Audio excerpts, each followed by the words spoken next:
Connaissez-vous le mérite du fourneau? Le fourneau peut diminuer le nombre de bûches quand on fait la cuisine. Ensuite, grâce au fourneau, on peut cuisiner plus tôt que le fourneau habituel. Le fourneau peut améliorer la qualité de vie des habitants et aussi empêcher l'abattage des arbres. Il est possible de fabriquer le fourneau sans argent en utilisant des choses qui sont dans le village. Profitons donc de cette occasion pour apprendre comment fabriquer le fourneau et faisons votre propre fourneau. Maintenant, nous allons vous présenter deux façons de fourneau. Une façon utilise des briques et une autre utilise un sac de riz.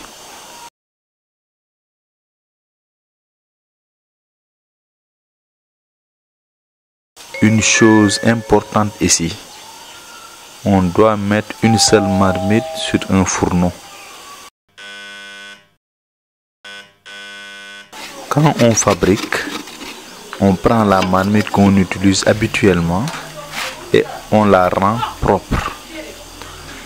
Maintenant, nous allons expliquer la manière de faire le fourneau avec des briques. Pour fabriquer le fourneau avec des briques, on fait d'abord des briques et ensuite la matière qui est utilisée pour joindre les briques. Pour fabriquer des briques, on a besoin d'argile, de la paille, de l'eau et le moule en bois. On casse l'argile ou on ajoute de l'eau pour le ramollir. De la paille est coupée à environ 5 cm. On fabrique des briques avec la taille du moule en bois comme indiqué sur la figure. Vous devez avoir au moins 15 briques pour faire un seul fourneau. Le rapport de la quantité d'argile et de la paille est 2:1.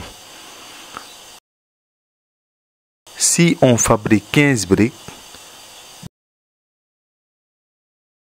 2 bassines d'argile de 30 litres et une bassine de paille sont suffisants. On mélange tout en ajoutant progressivement de la paille et de l'eau à l'argile jusqu'à ce qu'il soit équilibré.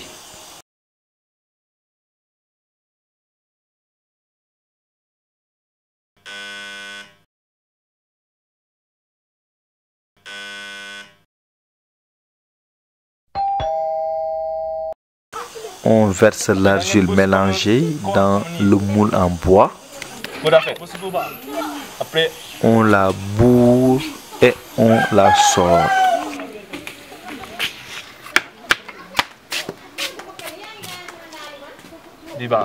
Fabriquons la brique au sol plat. Après avoir fini les briques, on les fait sécher au soleil. S'il y a de la pluie, on les fait sécher dans un endroit avec un toit ou à l'intérieur d'une pièce. Ensuite, on va faire la matière qui est utilisée pour joindre les briques. On fait la matière qui est utilisée pour joindre les briques 4-5 jours avant de commencer à fabriquer. Les matériaux sont les mêmes que pour les briques. On coupe de la paille à environ 5 cm et on mélange tout en ajoutant progressivement de la paille et de l'eau à l'argile. On tire le plastique ou le sac de riz dans un fosse creusé dans le sol, mettre l'argile mélangée avec de la paille là-bas et ajoute plus d'eau. En empêchant l'argile de sécher, on le met pendant 4 jours dans un état comme ça. Laissant bien, on peut faire la matière pour le fourneau qui est très dur à se casser. Maintenant, on va fabriquer le fourneau.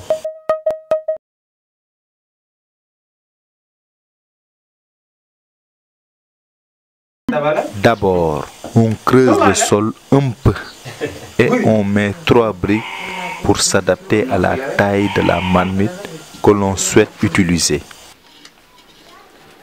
Ici, on met la marmite avec un peu d'eau et on doit confirmer s'il est horizontal.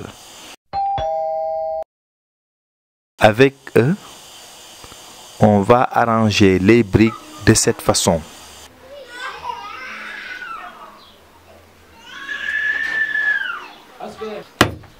En utilisant 3 briques, on fait l'orifice d'échappement situé sur le côté arrière du fourneau.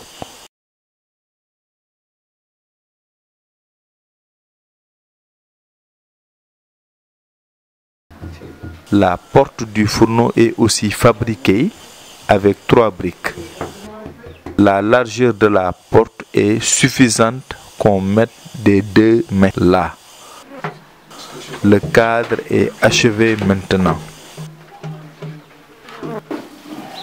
En ajoutant de l'eau à l'argile qui avait été faite et en réglant la dureté, on met l'argile ainsi qu'on le jette entre des briques.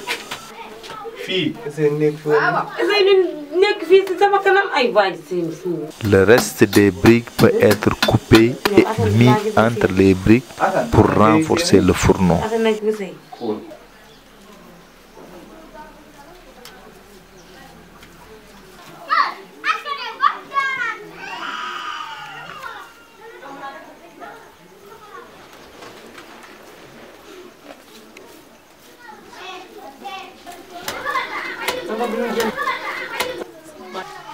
On fait de la surface lisse.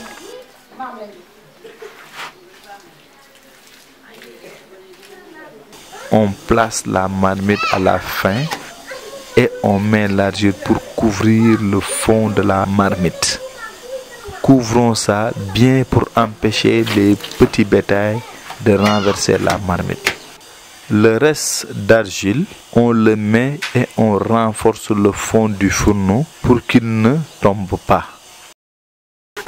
On va finir en saupoudrant le fourneau du sable sans cailloux et ordures.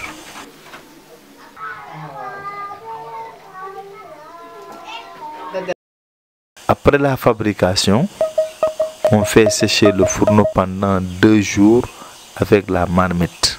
On va soulever la marmite une fois par jour pourvu que l'argile ne se colle pas à la marmite. Après 2 jours, on enlève la marmite.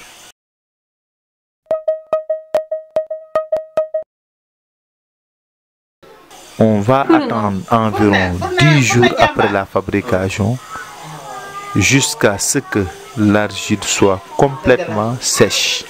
Maintenant, la manière de fabriquer le fourneau en utilisant des briques est achevée. On va faire le fourneau avec le sac de riz. D'abord, on va préparer. S'agissant du fourneau avec le sac de riz, nous avons besoin de l'argile, de la paille, de l'eau, du sac de riz, du fil de fer et de la grande boîte vide. Le rapport de la quantité d'argile et de la paille est de 2:1, comme pour les briques. Pour la marmite de 5 kg, 2 bassines d'argile de 30 litres et une bassine de paille sont suffisants. On prépare la matière de la même façon que pour les briques. En empêchant l'argile de sécher, on laisse la matière pendant 4 jours. On va fabriquer.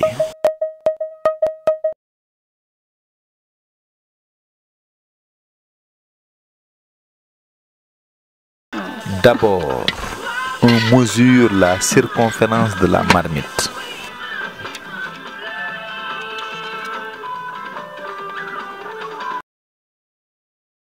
On plie le sac en la longueur de cette moitié.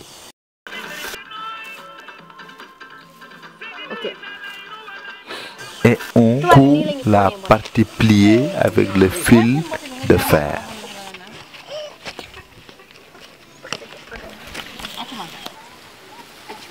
En finissant de coudre, on le retourne et on fait le sac.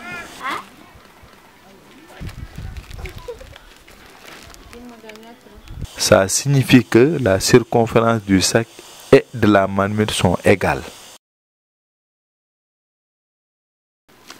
On met le sable dans le sac.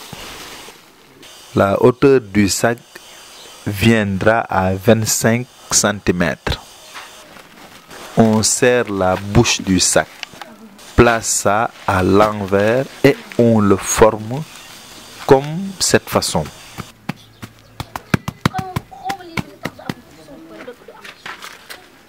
La partie de la bouche du sac est une porte du fourneau. On coupe la grande boîte vide comme ça et on la met à la porte du fourneau.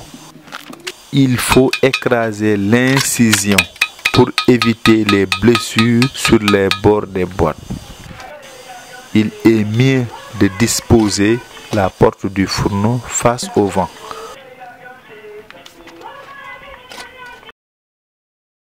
On met la marmite en évitant que les pieds soient sur la porte du fourneau.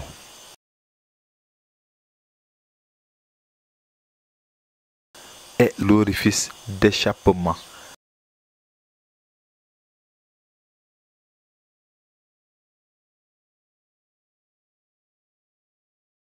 Si la marmite a des pieds courts, on le met juste. Si les pieds sont longs, il faut faire des trous dans le sac pour que le fond de la marmite touche le sac.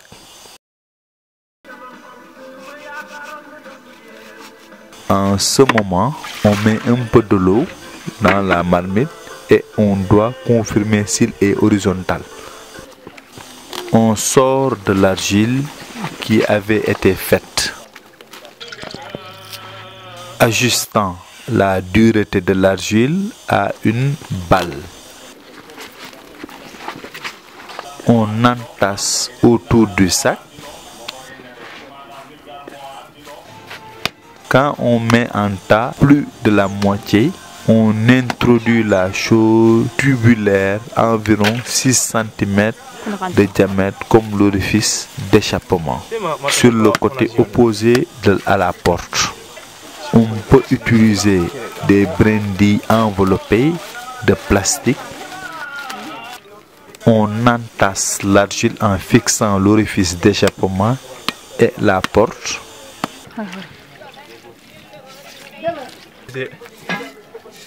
On va finir en saupoudroyant le fourneau du sable sans cailloux et ordures.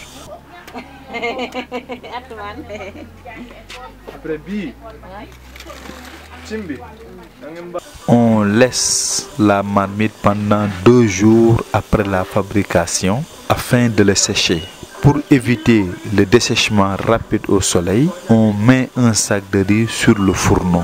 On va soulever la marmite une fois par jour après la fabrication pendant 2 jours de sorte que l'argile ne colle pas à la marmite.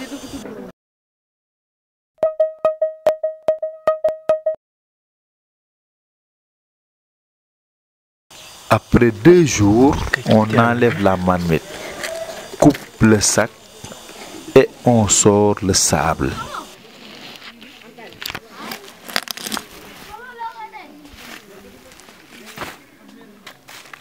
En ce moment, on enlève aussi la chose tubulaire dans l'orifice d'échappement.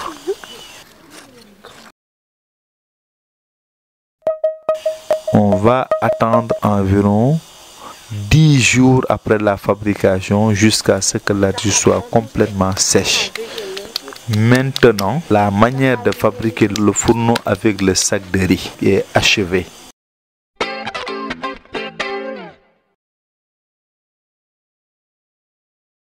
En utilisant le fourneau, il se fendra. On doit donc le réparer en taillant la partie affectée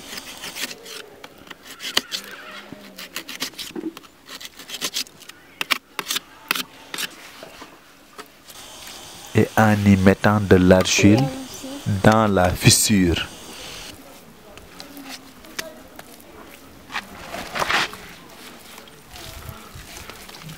En faisant cela, le fourneau peut être utilisé aussi longtemps que possible. Nous venons de présenter deux façons de fabriquer le fourneau. Une première façon utilise des briques et une autre façon utilise un sac de riz. Essayez de fabriquer votre propre fourneau en fonction du matériel disponible en regardant ce film. On peut fabriquer les deux sortes de fourneaux nous-mêmes sans argent. Pour que le fourneau ne se propage pas, pour empêcher les enfants de se brûler et pour augmenter un rendement thermique. Ainsi, le fourneau peut diminuer le nombre de bûches environ la moitié. En un mot, l'argent pour acheter et le temps pour ramasser des bûches.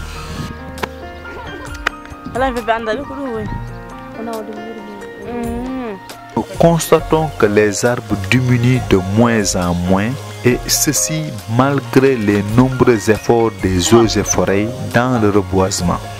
Protégeons la nature en plantant des arbres et en surveillant la forêt pour l'avenir du Sénégal. Ceci s'explique par l'action des braconniers sur la nature. En utilisant le fourneau, nous conserverons l'avenir des arbres.